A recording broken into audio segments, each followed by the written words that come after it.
Hello, everybody, and welcome to our first impression series focusing on the 9 new leaders that will be released with the upcoming expansion, Gathering Storm. This will be our 6th edition of this series. This time we will be speaking about Kristina of Sweden. But before we do get to that, I just want to put up a quick disclaimer that I try to get into every one of these videos, just in case you're new to the series. I will be doing a breakdown of all their abilities and giving a general overall view of the civilization, which can apply to everybody, from casual players, new players, all the way up to people playing at the highest Deity difficulty levels. But ultimately, when I break down their overall skill levels and we get to the numbers breakdown and critiquing these civilizations, the numbers are based off of how they will relate to a Deity AI game. That's my expertise. That's what I play. That's what we do our game of the week of. Our game of the week on when we do our game of the weeks every week on the YouTube channel here, which you should go check out if you haven't already. We've got lots of footage up on the channel for those. So I feel like it's important for there to be one of these first impressions series that focus at least somewhat on giving your perspective of how these civilizations will play on Deity. So that's what my focus is going to be when we break it down in the end. With that being said, let's break down the lovely Kristina. Really very interesting leader. If you ever want to take the time to look up the history on her, it's quite fascinating. But let's jump right into it. The Minerva of the North. Buildings with at least 3 great work slots and wonders with at least 2 great work slots are automatically themed when they have all their slots filled. She may construct the Queen's Bibliothèque in the government plaza. So, let's break it down. Interesting that they mention that the wonders will be themed, which we've not seen in the past. So it'll be interesting to know if that's going to be something that all people will be able to, like all civilizations will be able to theme their wonders if they do it properly. Of course, with the Minerva of the North, Sweden will not have to worry about that. They will automatically be immediately themed. That's going to be a big advantage, guys. It's going to be a really big advantage because you can imagine when you get that first artist. Okay, well they've got all religious art. But then you're thinking, okay, well I've got to get 2 more of these guys with religious arts just to get them spread around. But instead, immediately after 3 turns, you've put all the work into the same museum, and then boom, it's immediately themed. That's a bonus to your culture, and that's a bonus to your tourism immediately. Right out of the gate. You don't have to wait 20, 30, 40, 50 more turns to get another artist and then another artist in order to theme them up when you get into like turn 120 or 140 or more. So that is going to be extremely valuable. It's actually a take on the ability that I believe Victoria is actually going to lose. I think we've heard during one of the playthroughs that there's actually going to be a manipulation to the abilities of Victoria of England, and that's going to include them losing their ability to have their special archaeological museum, the British Museum, I believe it's called, which allowed previously to have 6 artifacts and for them to be immediately themed. That was unbelievably powerful, easily one of the most powerful abilities that any civilization in the game had through Rise and Fall. It looks like we're going to lose that, but that's a whole other story. So this is a take on that, but perhaps even more powerful than that. Even though you can't have 6, to have them immediately themed, all of your buildings and all of your wonders. That's really, really, really cool.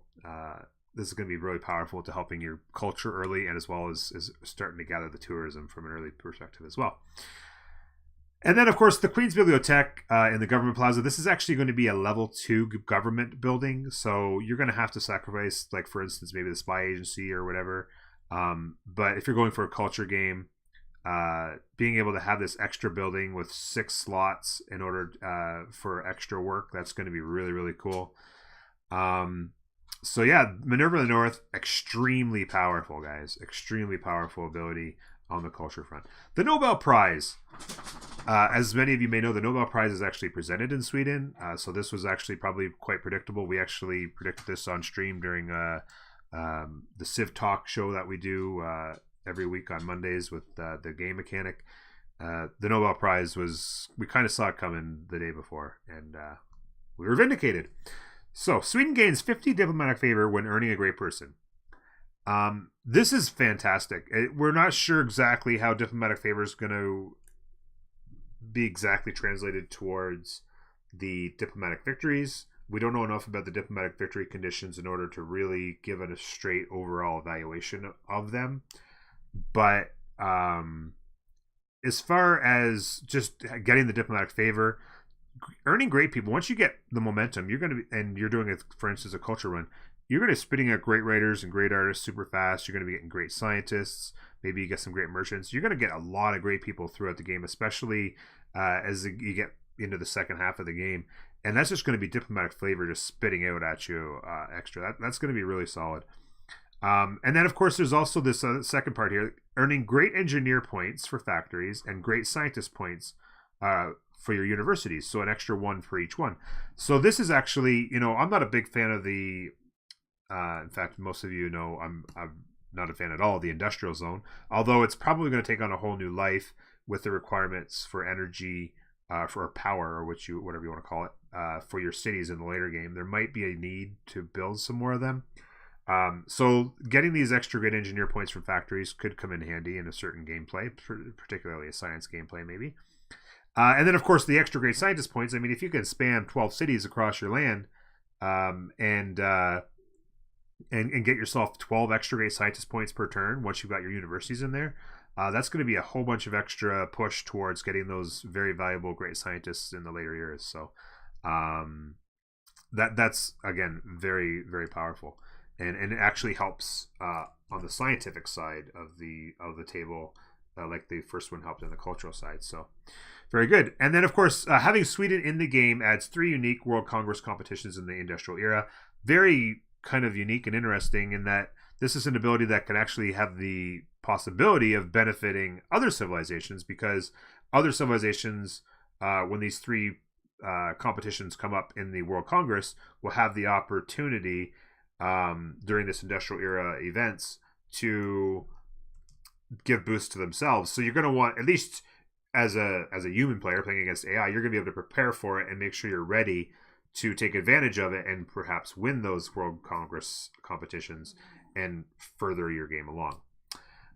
So Nobel Prize, another really quite strong ability. The Corlean, I'm not really sure how to, Carolean, the Carolean. Maybe it's the Carolean. Yeah, maybe that's it. Sorry, guys. It's the Swedish unique Renaissance era unit that replaces the pike and shot, faster than the pike and shot, and +3 combat strength per unused movement. This is actually really interesting. I don't know, because it's a pike and shot, it's not necessarily going to be a particularly strong offensive unit. Incredibly strong defensively. And you could potentially, if you got the pike and shots, the technology quickly in the Renaissance era, and you wanted to take that chance in that mid game to maybe make a little noise, to make some room for yourself to get a couple extra cities down or something like that, or maybe take out a city state or something like that. Who knows? This is an interesting unit. +3 combat strength per unused movement. So you're looking at, if you get to take the shot before you've moved at all, assuming that they've got 3 movement because it's faster than a pike and shot, which has 2. That's 9 combat strength that you can get on some of those hits if you kind of maneuver your unit strong, like in the right position, and attack. That actually makes them a strong attacking unit, potentially to take down cities. If you're putting your units all up against a city and then they're all just hitting, that's +9 combat strength when they're all hitting the city. And having that +3 movement, like, this actually makes them a pretty solid unit. They're very interesting, and once I get to play with them, I might actually up a little bit the civilization's domination score. I could see that possibility. Moving on, the Queen's Bibliothèque, a unique building to Sweden, which provides the 2 slots for writing, 2 slots for music, and the 2 slots for art. And, of course, awards a governor title, just like every other government building. And it is a level 2 government building, so it's earlier than the one you can build on the 3rd level for other. For everybody can build at the 3rd level for the National Museum. So this just gives another place to start putting your great works. In particular, the places to put your music, because often it's you're starting to earn those great musicians before you actually get to the point where you've got your broadcast centers. I apologize, Dogs wants a little bit of attention. She'll get attention in a couple minutes. So the great music, in particular, is going to be very valuable to have those extra 2 slots for the great music. Eventually, you can put the writing and the art in there, and it'll become themed with six pieces of art in there, or 6 pieces of great work, if you will. So really, really a very cool addition to the kind of culture game that you can put together with these guys. And then finally, the open air museum, another really strong ability. Again, all kinds of synergy with these guys. Super, super strong. Unlocks the builder ability to construct it. Much like, for instance, the golf course or the hockey rink. We've got an open air museum. Provides +2 loyalty per turn, which is a little bit of value, but it's not really. Loyalty's, +2 is not going to make that much of a difference. But it could be a situation where it could be something helpful that you could throw it down in a city to give it a little bit of an extra edge if it's having trouble with its loyalty. The big parts: +2 culture and +2 tourism for each type of terrain in which at least one Swedish city is founded. So keep in mind that's snow, that's tundra, that's desert, plains, and grasslands. Okay, so that's up to 5 different locations you can found a city, and you're going to want to make the effort to do it because it's going to make these tiles super powerful. That's up to 10 culture and 10 tourism on each one of these tiles in every single city. That's going to make these, once you hit flight, and start to turn that culture to tourism, these tiles are going to start to bring in massive amounts of tourism. Once you get to the 100% bonus to tourism, these tiles are actually going to physically be bringing in tourists at a high rate, and it's going to make them very valuable. So it's an interesting little perspective to be able to make sure that you build. You're going to want to literally just take a settler and throw them on a snow tile somewhere at some point just to get the +2 tourism to all these tiles. Go and find a place where you can stick a desert tile city as well. You're just going to want to do it. It's as simple as that. You are simply going to want to make sure you do this to make these tiles super valuable. It's actually going to be a significant factor in a culture game. I can assure you that. So, I think it's time to break these guys down by the numbers. Like I said, lots of synergy in the culture game. In a word, we are going to say great.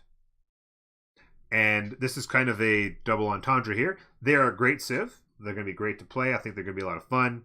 And of course, they're going to be really good at some victory conditions. But I think that it kind of plays on the whole great thing because, of course, they have great work slots. They're going to have the synergy of the great work slots being themed. They've got, of course, the great people and the whole Nobel Prize thing. So, in a word, great. So clever. In a number, I'm going to call them an 8. I think that they're going to be somewhere in that top 10 to 15 range. They're not well-rounded necessarily because they're not necessarily give you a lot from a military perspective or a religion perspective. Although I'm going to hold out on that Carolean or whatever it's called. That could actually be enough to make them a little bit better militarily than I'm first giving them credit for. So we'll have to see there. But yeah, an 8. Scientifically, I'm giving them a 3. A bunch of that mid-game culture you're going to get from the open air museum combined with the extra great scientist points from the university. I think it's fair to say that these guys are easily a 3 out of 5 on science. A mid-tier science game, civilization.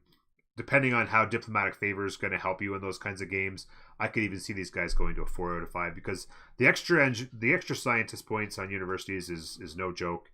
The whole Nobel Prize thing could eventually give you opportunity to get more great scientists and great scientist points.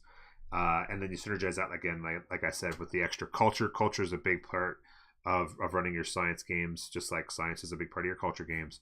So that big amount of culture you're going to get in the mid game when you get those open air museums going, that's just going to be a ton of interjection of culture, which is going to help you a lot in a science game. Continuing along, culture game. I hemmed and hawed on this one. They're either an extremely high 4 or like just teetering on the 5. The only civilization I currently give a 5 to in my breakdown of all the civilizations currently in the game, I'll link down below if you want to check it out, is actually Pericles. I come very close to giving a 5 to Russia, but not quite. I did give a 5 already in this series to Canada, who is going to be absolutely, in my mind, no doubt, the number 1 civilization for tourism in this game. The synergies that they have for a tourism game are off the charts. So that is fantastic that they get a 5. That's 2 with a 5. And I decided to give these guys a 5 as well. I think they're probably just an inkling behind Pericles. And then, as Pericles currently stands, that is. And then slightly above Russia. It could have been a 4. I gave them a 5. Let me know what you think down below in the comments. I think there's just all kinds of ways that they synergize really well. So I'm going to call them a 5. Militarily, I did give them a 1. I kind of, as I did this video, I'm kind of thinking maybe they're a 2 with that unit. That unit seems like it could be quite strong. So I'll reserve judgment to possibly making that a 2.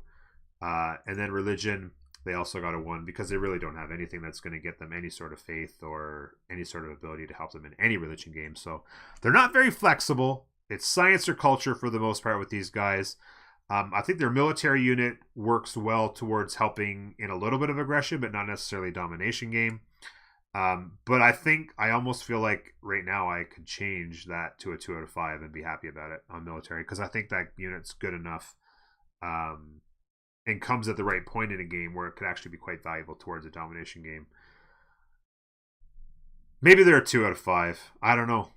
Probably are. We'll call it a 2 between you and me. Folks, that was another edition of First Impressions, Gathering Storm Edition. I hope you're enjoying this series. There's going to be 3 more civilizations released, 3 more leaders released before the Gathering Storm release comes out February 14th. Those editions will be coming out hopefully within 2 or 3 hours of the actual announcement, the first look announcement from Firaxis. I'm going to be getting these out immediately after, and hopefully we'll get lots of buzz from that. These first 6 are just going to be basically, we'll have seen 1 per day leading up to that. So keep your eyes open because these videos are going to be coming at you real quick right after the announcements on the Tuesdays leading up to the release of the game.